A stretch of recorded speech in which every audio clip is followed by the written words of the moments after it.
Hello dear students, कैसे हैं आप सभी। आशा करती हूँ आप सब ठीक होंगे, स्वस्थ होंगे, अच्छे होंगे।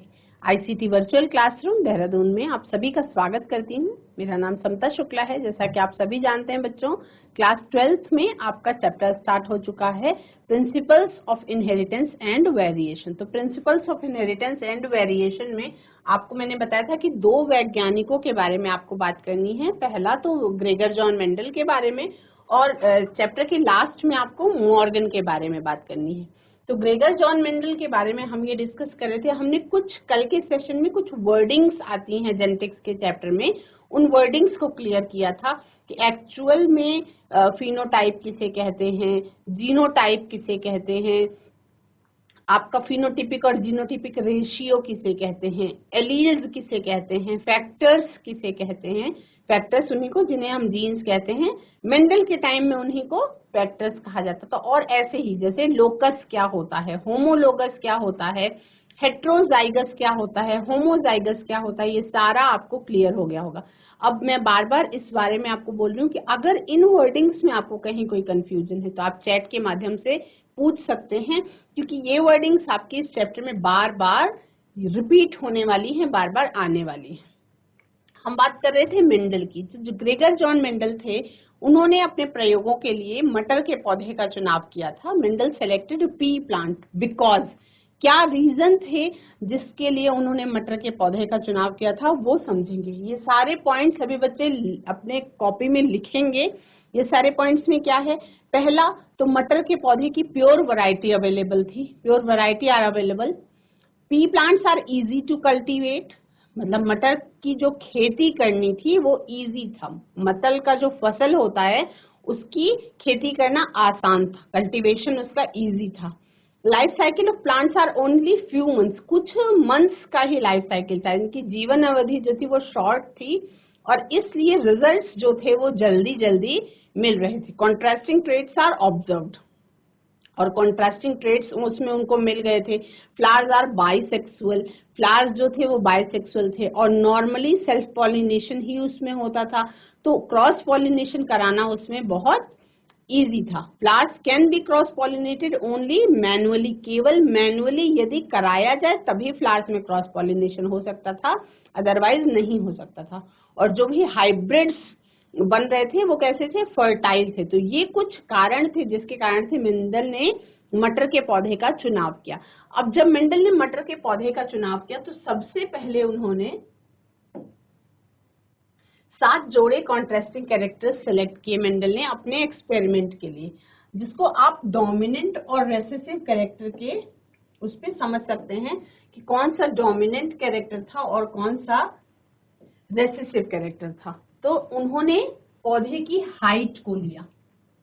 पौधे की हाइट एक फैक्टर हुआ, मतलब एक लक्षण का चुनाव किया। अब उसके 2 रूप थे, तो हाइट जो है ये क्या हुआ, ये आपका जीन का कैरेक्टर हो गया, और ये दोनों क्या हैं, ये एलील्स हैं।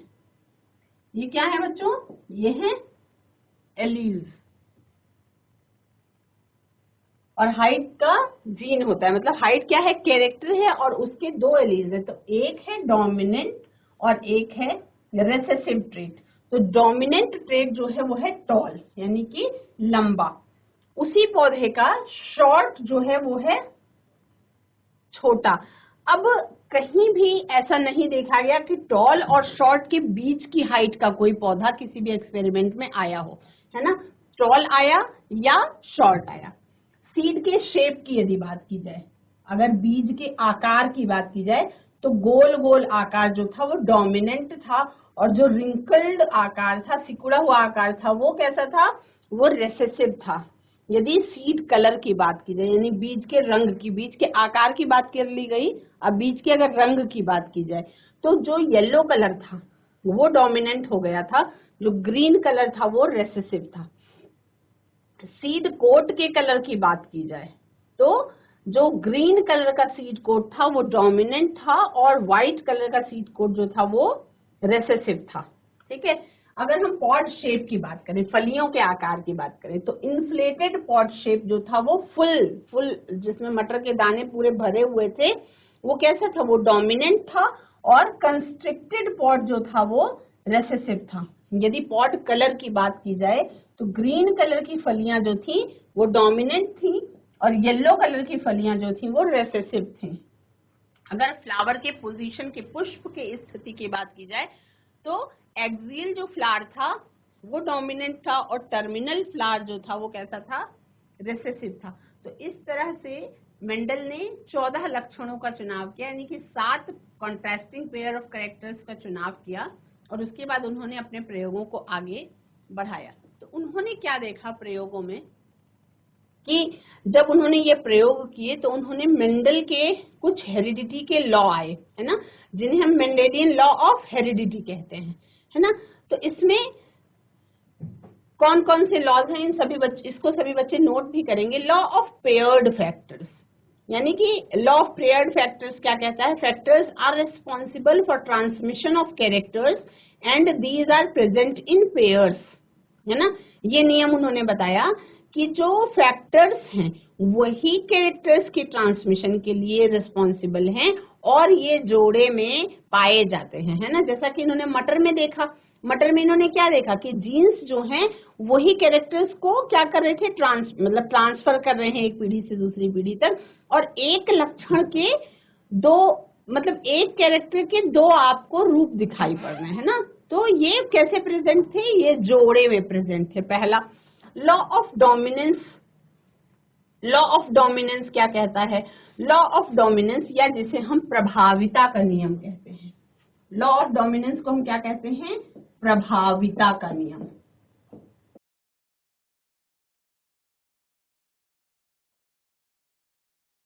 ये प्रभाविता का नियम क्या कहता है, ये प्रभाविता का नियम कहता है कि in hybrid dominant character suppresses the expression of recessive character.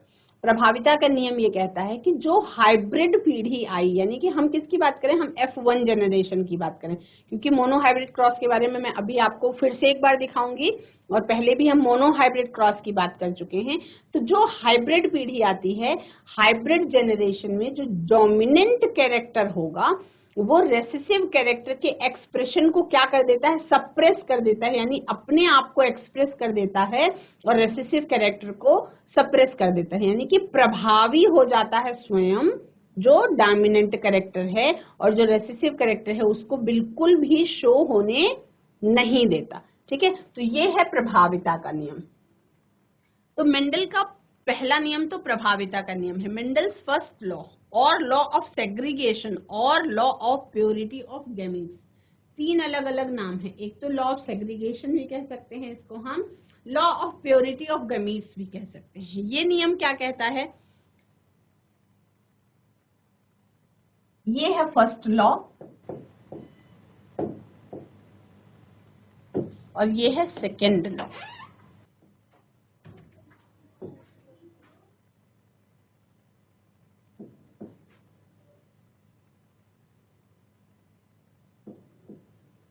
है ना, क्या है, लॉ ऑफ सेग्रीगेशन। सेग्रीगेशन का मतलब होता है सेग्रीगेट कर देना, सेग्रीगेट करने का मतलब होता है कि अलग कर देना।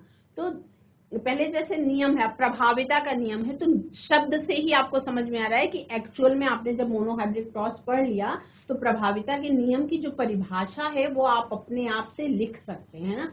मैंने आपको बोर्ड में लिखवा दिया है, आप उसको लिख सकते हैं, लेकिन कोशिश करें कि अपने शब्दों में आप उसको अगर एक्सप्लेन कर सके अपनी कॉपी में तो वो बहुत अच्छा होगा। मेंडल का लॉ ऑफ सेग्रीगेशन क्या कहता है, वो कहता है when a pair of factors for character brought together in a hybrid, यदि फैक्टर्स का एक जोड़ा जो है वो एक कैरेक्टर के लिए एक साथ लाया जाता है एक हाइब्रिड में, तो क्या होता है, दे सेग्रीगेट।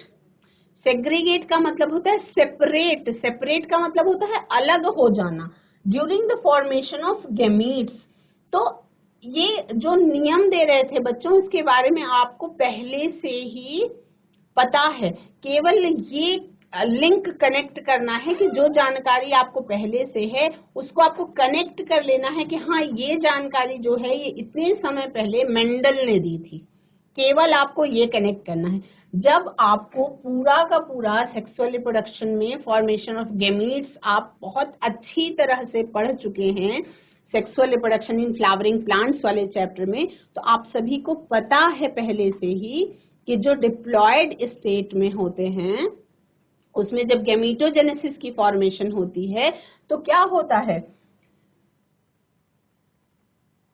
पेयर ऑफ फैक्टर्स, यानी कि जो लक्षणों का जोड़ा होता है, जैसे लंबा या छोटा, वॉयलेट कलर का फ्लावर या वाइट कलर का फ्लावर, मटर के दाने गोल होंगे या झुर्रीदार होंगे, पॉड शेप जो है इन्फ्लेटेड होगा या कंस्ट्रिक्टेड होगा, बहुत सारे लक्षण उन्होंने चुने थे ना, तो वो लक्षणों के जो एलील्स हैं वो सेपरेट हो जाते हैं किस टाइम पे, गैमीट फॉर्मेशन के टाइम पे। तो आप सभी को पता है कि गैमीटोजेनेसिस की प्रोसेस में क्या होता है, गैमीट्स का फॉर्मेशन होता है, और गैमीट्स के फॉर्मेशन में क्या होता है, डिप्लॉयड सेल हैप्लॉयड स्टेट में आ जाती है। तो जब हैप्लॉयड स्टेट में आ जाती है तो एक लक्षण की यदि दो एलील्स एक जीन पे मौजूद है तो वो दोनों एलील्स सेपरेट हो जाते हैं, दो अलग अलग गैमीट्स बनते हैं, और वो जो सेपरेट हो जाते हैं उसी को हम कहते हैं, उसी को मेंडल ने क्या बोला, लॉ ऑफ सेग्रीगेशन बोला, या law of purity of gametes भी कह सकते हैं उसे हम, है ना। तो ये क्या कहता है, ये कहता है कि जब एक जीन का जोड़ा जो है लक्षणों के लिए एक साथ लाया जाता है हाइब्रिड में, तो जब गैमीट्स का फॉर्मेशन होता है तो वो क्या हो जाते हैं, सेग्रीगेट हो जाते हैं या सेपरेट हो जाते हैं। मतलब इसको अगर हम ऐसे समझें कि जैसे मान लीजिए ये है, ये साथ लाया गया, अब जब गैमीट्स का फॉर्मेशन हुआ तो क्या हुआ, ये ऐसे अलग हो गए, बस इतना सा है लॉ ऑफ सेग्रीगेशन। मतलब क्या हुआ, जब एक लक्षण के लिए गैमीट्स जो है उनका पेयर ऑफ फैक्टर्स जब एक साथ लाए गए हाइब्रिड में, तो ये क्या है, ये आपका हाइब्रिड है ना। अब इसमें जब जैसे ही गैमेटोजेनेसिस की प्रोसेस होगी, गैमीट्स के फॉर्मेशन के दौरान क्या होता है, वो एलील्स अलग अलग हो जाते हैं, यही ये नियम कहने की कोशिश कर रहा है। तो आपका मेंडल का पहला नियम और दूसरा नियम आपने देख लिया, इसको आप परिभाषा में अपनी तरह से लिख सकते हैं ना। तो यहाँ पे ये क्या हुआ, अलग अलग हो गए एलील्स, कैपिटल टी अलग हो गया, स्मॉल टी अलग हो गया, और यही क्या है, यही है लॉ ऑफ सेग्रीगेशन। यानी कि एक तो मेंडल का प्रभाविता का नियम हो गया, जिसमें क्या कह रहे हैं मेंडल ये कह रहे हैं कि हाइब्रिड डोमिनेंट कैरेक्टर जो होता है वो रेसेसिव कैरेक्टर को सप्रेस कर देता है, पहला नियम। दूसरा नियम ये कह रहा है कि गैमीट्स फॉर्मेशन के दौरान क्या होता है, हाइब्रिड के जो गैमीट्स होते हैं उसमें जब गैमीट की फॉर्मेशन होती है तो एलील्स जो है वो सेपरेट हो जाते हैं। आपको पता पहले से है, केवल आपको लिंक करके इसको ये कर लेना है। तो आप क्या करेंगे, इन दोनों को आप अपनी कॉपी में नोट कर लेंगे।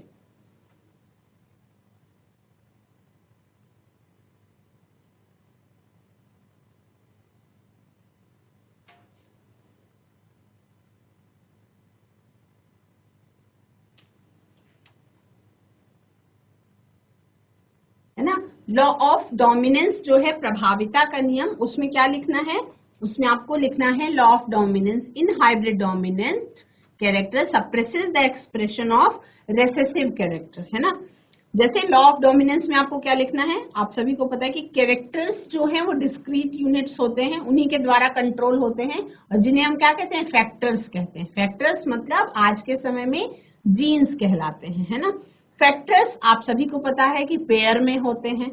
दूसरा पॉइंट लॉ ऑफ डोमिनेंस में लिख लेना है। तीसरा पॉइंट लिखना है आपको कि फैक्टर्स के डिसिमिलर पेयर में एक डोमिनेट करता है और दूसरा जो है कैसा होता है, रेसेसिव होता है, ये भी आपको पता है। अब लॉ ऑफ डोमिनेंस की जो मोनोहाइब्रिड क्रॉस से F1 जनरेशन में केवल एक पेरेंटल कैरेक्टर एक्सप्रेस हुआ, यानी कि सभी के सभी पौधे कैसे थे, टॉल थे, लेकिन ऑल हाइब्रिड टॉल थे, है ना। F2 जनरेशन में क्या हुआ, पेरेंटल कैरेक्टर्स के एक्सप्रेशन को समझा आपने कि 3 तो लंबे आए, एक छोटा आ गया, जिसमें से दो हाइब्रिड टॉल थे, एक प्योर टॉल था और एक कैसा था, बोना था, यानी ड्वार्फ प्लांट था। तो F2 जनरेशन में 3:1 रेशियो को भी ये लॉ ऑफ डोमिनेंस जो है वो क्या करता है, एक्सप्लेन करता है। लॉ ऑफ सेग्रीगेशन क्या कहता है, लॉ ऑफ सेग्रीगेशन सभी बच्चे नोट भी कर लेंगे। ये जो लॉ ऑफ सेग्रीगेशन है ये कौन से फैक्ट पर है डिपेंड, ये इस फैक्ट पे आधारित है कि एलील्स जो है वो आपस में ब्लेंडिंग नहीं शो करते हैं। लॉ ऑफ सेग्रीगेशन या जो अलगाव का वाला नियम है ये क्या कहता है कि प्योरिटी ऑफ गैमीट्स की बात करता है।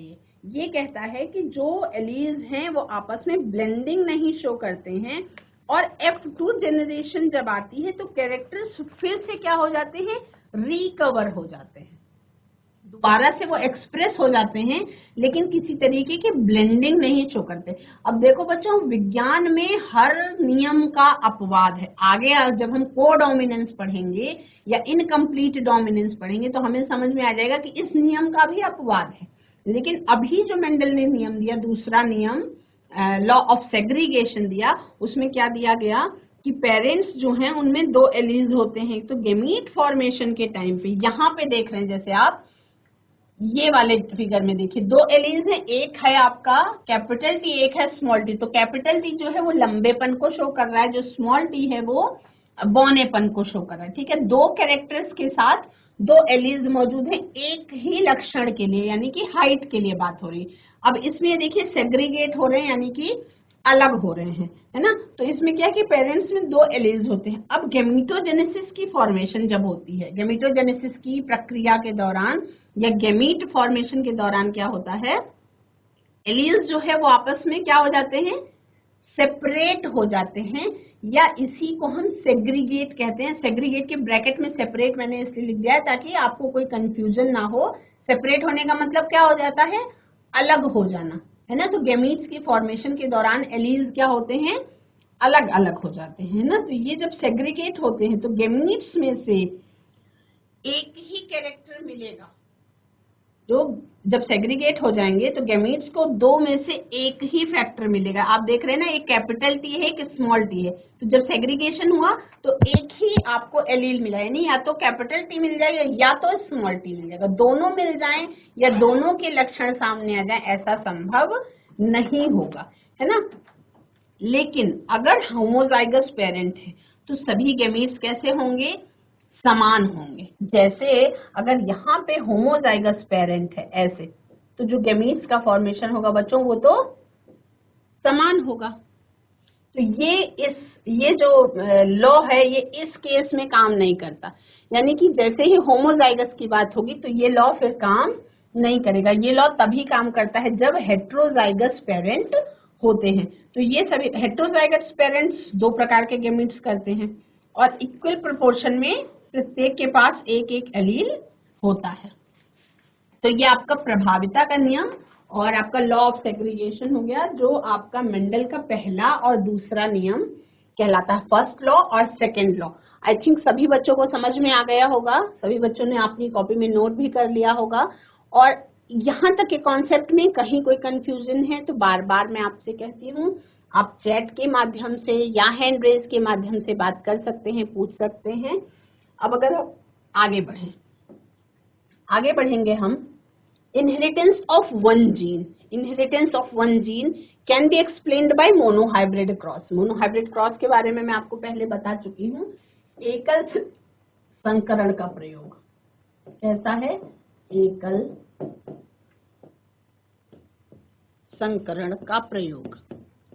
एकल संकरण का प्रयोग क्या है, the cross between two parents differing in one pair of contrasting characters is called monohybrid cross. Monohybrid cross क्या कहलाता है, ऐसा क्रॉस जो दो पेरेंट्स के बीच में किया गया हो जिसमें एक ही कॉन्ट्रास्टिंग कैरेक्टर का अंतर हो। यानी कि एकल संकरण को समझने के लिए आपको ये समझना जरूरी है कि जो पेरेंट्स का चुनाव किया गया उन दो मटर के पौधों में सब कुछ समान है, सारे लक्षण समान है, केवल लंबाई का अंतर है। यानी कि दोनों पौधों के फ्लावर जो है वो वायलेट कलर के होंगे, दोनों की फलियां एक समान होंगी, दोनों की मटर का रंग एक जैसा होगा, दोनों का शेप एक जैसा होगा। केवल अंतर क्या है, मोनोहाइब्रिड क्रॉस का मतलब है कि केवल उनमें लंबाई का अंतर होगा, एक ही लक्षण पे प्रयोग हुआ।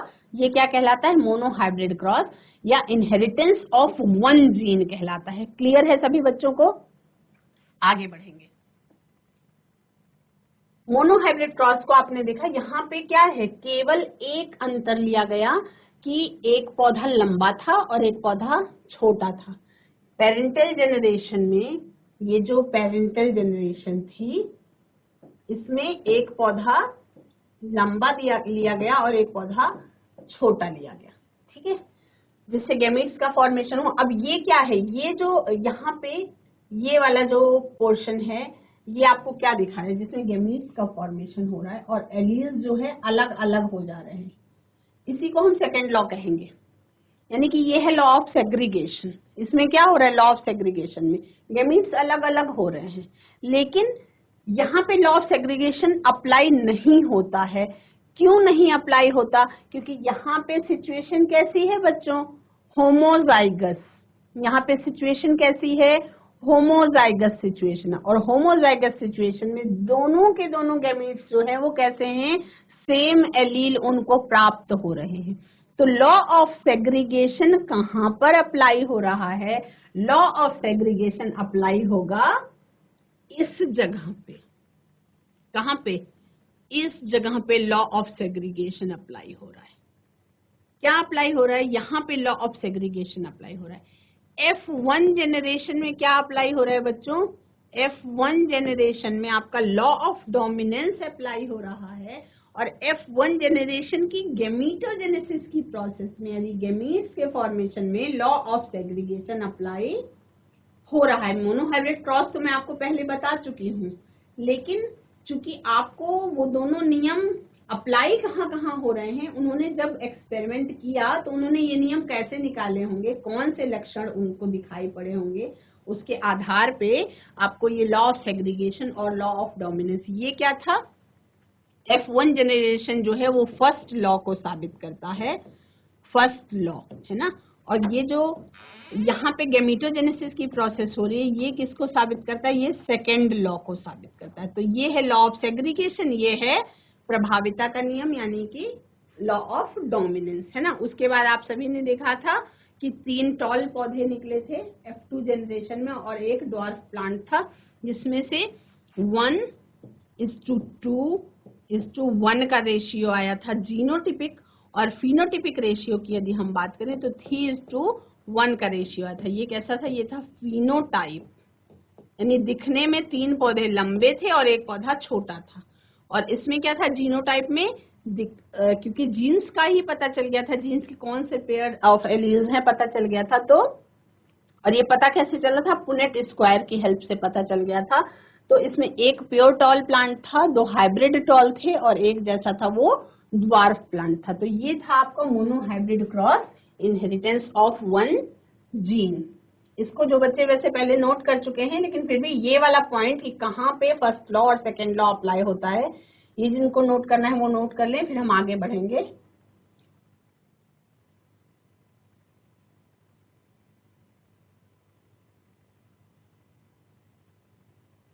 अब इसी मोनोहाइब्रिड क्रॉस में आपका मेंडल का पहला नियम जो मैंने आपको बताया था ना, कि लॉ ऑफ डोमिनेंस और लॉ ऑफ सेग्रीगेशन दोनों आपको दिखाई पड़ेगा। इसमें कैसे, उसको इस तरीके से मैंने कर दिया कि आप उसको समझ में आ जाएगा। नहीं क्लियर था पहले वो डायग्राम के माध्यम से, अगर इतना कंफर्म आपको नहीं समझ आ रहा, तो फिनोटाइप और जीनोटाइप पेरेंटल जनरेशन की बात की जाए, यहाँ पे प्योर टॉल प्लांट लिया गया। ये कैसा है, होमोजाइगस डोमिनेंट है ना, ये कैसा है, होमोजाइगस डोमिनेंट, यानी कि जो दोनों एलील्स है वो एक समान होंगे। और ये कैसा है, ड्वार्फ प्लांट जो है वो होमोजाइगस रेसेसिव प्लांट है, यानी इसका लक्षण अप्रभावी रह गया। लेकिन जो दोनों के दोनों गैमीट्स हैं वो कैसे हैं, स्मॉल टी वाला एलील लेकर ही आएंगे। अब जो F1 जनरेशन आई है ना, कैपिटल टी का एक गैमीट आया, स्मॉल टी का एक गैमीट आया, तो जो F1 जनरेशन आई तो उसमें सारे के सारे पौधे कैसे थे, ऑल टॉल। लेकिन ये जो ऑल टॉल थे ये कैसे थे, हेट्रोजाइगस थे, है ना, क्योंकि एक एलील कैपिटल टी से आया था, एक स्मॉल टी से आया था। लेकिन लक्षण कौन सा एक्सप्रेस हुआ, जो कैरेक्टर एक्सप्रेस हुआ वो था टॉल। तो tall is dominant to dwarf, tall वाला जो लक्षण था मटर के पौधे का वो डोमिनेंट हो गया, ड्वार्फ पर वो प्रभावी हो गया, है ना। तो ये आपका मेंडल का पहला लॉ क्या कहता है, कि जो प्रभावी लक्षण है वो अप्रभावी लक्षण के ऊपर डोमिनेट कर देता है। ये है लॉ ऑफ डोमिनेंस। ये पहला, यानी पहला जो नियम था वो कहाँ अप्लाई हुआ? F1 जनरेशन की फॉर्मेशन में पहला नियम अप्लाई हो गया। दूसरा नियम कहाँ अप्लाई होगा? यहाँ पे गैमेटोजेनेसिस की प्रोसेस में। अब क्या हुआ? हेट्रोजाइगस जो भी प्लांट्स थे उनका सेल्फिंग कराया गया, तो सेल्फ पॉलिनेशन के दौरान क्या हुआ? गैमेटोजेनेसिस की प्रोसेस हुई। सबसे पहला जो रिप्रोडक्शन में प्रोसेस होती है वो क्या होती है? गैमेटोजेनेसिस की।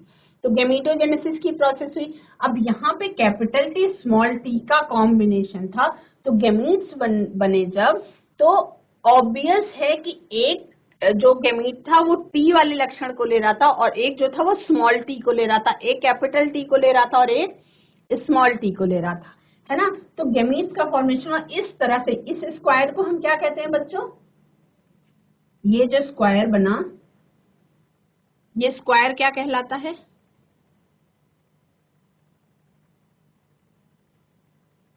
ये चौखाना क्या कहलाता है? ये चौखाना कहलाता है पुनेट स्क्वायर, है ना। जैसे हम चेकर बोर्ड कहते हैं। इसकी स्थापना किन वैज्ञानिक ने की थी? रेजिनॉल्ड पुनेट ने की थी।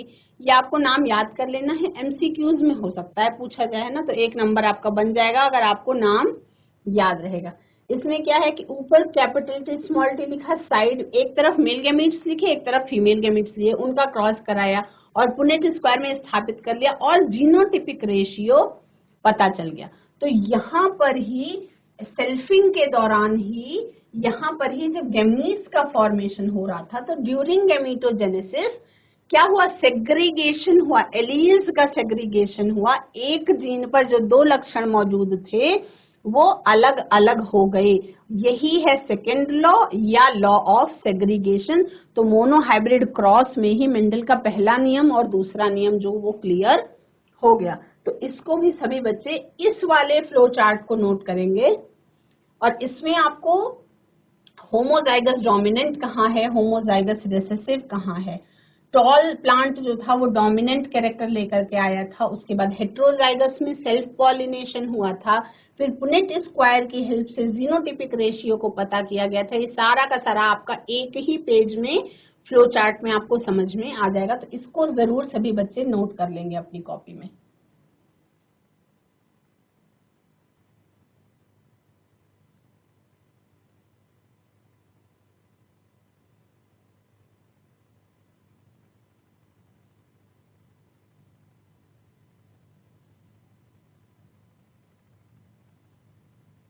बच्चों अगर आपने पहला और दूसरा नियम अच्छी तरह से समझ लिया है तो कॉन्सेप्ट यहाँ पे क्या हो जाएगा? चेंज हो जाएगा। आपको अब इनकम्प्लीट डोमिनेंस के बारे में पढ़ना है। इनकम्प्लीट डोमिनेंस का मतलब, पहले शब्द पे ही बात कर लेंगे। इनकम्प्लीट डोमिनेंस का मतलब कि जो लक्षणों की प्रभाविता वाली बात है वो कहीं ना कहीं अधूरी रह जाएगी।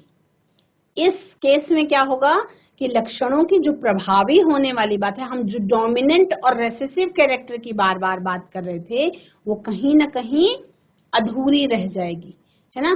तो पहले आप सभी को एकदम मैं ये कहना चाह रही हूँ कि क्लियर हो गया हो अगर आपका लॉ ऑफ डोमिनेंस और लॉ ऑफ सेग्रीगेशन, तभी हम इसमें आगे बढ़ेंगे। क्योंकि बहुत सारे नियम हैं, बहुत सारे कॉन्सेप्ट हैं। एक नियम का दूसरा नियम क्या है? अपवाद है ना, एकदम अलग है। यानी वो अलग कहानी कह रहा है और ये अलग कहानी कह रहा है, तो कंफ्यूजन नहीं क्रिएट करेंगे। मेंडल का जो पहला नियम है वो है प्रभाविता का नियम, मेंडल का दूसरा नियम है वो है लॉ ऑफ सेग्रीगेशन। उसमें मैंने आपको बता दिया कि मोनोहाइब्रिड क्रॉस के दौरान जो पहला वाला F1 जनरेशन आई थी, ऑल टॉल प्लांट्स आए थे, उसमें आपका प्रभाविता का नियम लागू हुआ, यानी कि सारे के सारे पौधे दिखने में टॉल थे, है ना। जीनोटिपिकली वो चेंज हो चुके थे, जीनोटाइप उनका बदल चुका था, लेकिन चूंकि जो लंबाई वाला लक्षण था उसने अपने आप को एक्सप्रेस किया था और ड्वार्फ लक्षण को बिल्कुल भी एक्सप्रेस नहीं होने दिया था, यानी छुपा दिया था, वो रेसेसिव रह गया था। वो था law of dominance. Law of segregation क्या था कि जब जीनोटाइप चेंज हो गया था, तो जब गैमीट्स का फॉर्मेशन हो रहा था F1 जनरेशन में सेल्फिंग के दौरान, तब वहां पे एलील्स जो है वो अलग अलग हो गए थे, यानी कि लॉ ऑफ सेग्रीगेशन वहां पे लग गया था। अब ये इन दोनों नियमों के उलट है। जब हम इनकम्प्लीट डोमिनेंस की बात करेंगे तो ये दोनों नियमों के उलट है। अब इसमें इन्होंने स्नैपड्रैगन फ्लावर का एग्जाम्पल लिया था, डॉग फ्लावर प्लांट जिसे हम कहते हैं। इसमें आप स्क्रीन में देख रहे हैं कि क्या है, इसकी और इसकी जब सेल्फिंग कराई गई, रेड फ्लावर की और व्हाइट फ्लावर की सेल्फिंग कराई गई, तो रिजल्ट में ना तो रेड आया और ना ही व्हाइट आया, पिंक फ्लावर आ गया। तो पिंक फ्लावर आ जाने का क्या मतलब था, यहाँ पे कंप्लीट प्योर रेड कलर का फ्लावर है और इधर व्हाइट कलर का फ्लावर है, लेकिन रिजल्ट में आपको पिंक कलर का फ्लावर मिला। जो पेरेंटल जनरेशन थी, एक फ्लावर लाल था, एक डॉग फ्लावर के प्लांट में सफेद रंग के फूल थे, लेकिन जो नेक्स्ट जनरेशन आई उसके फूलों का रंग गुलाबी हो गया था, है ना। तो ये आप आज के डेट में लॉ ऑफ डोमिनेंस और लॉ ऑफ सेग्रीगेशन आप सभी का क्लियर हो गया है। इनकम्प्लीट डोमिनेंस के पूरा बारे में पूरा हम पढ़ेंगे अगले सेशन में। आज की क्लास में इतना ही। That's all for today. Have a nice day. Take care.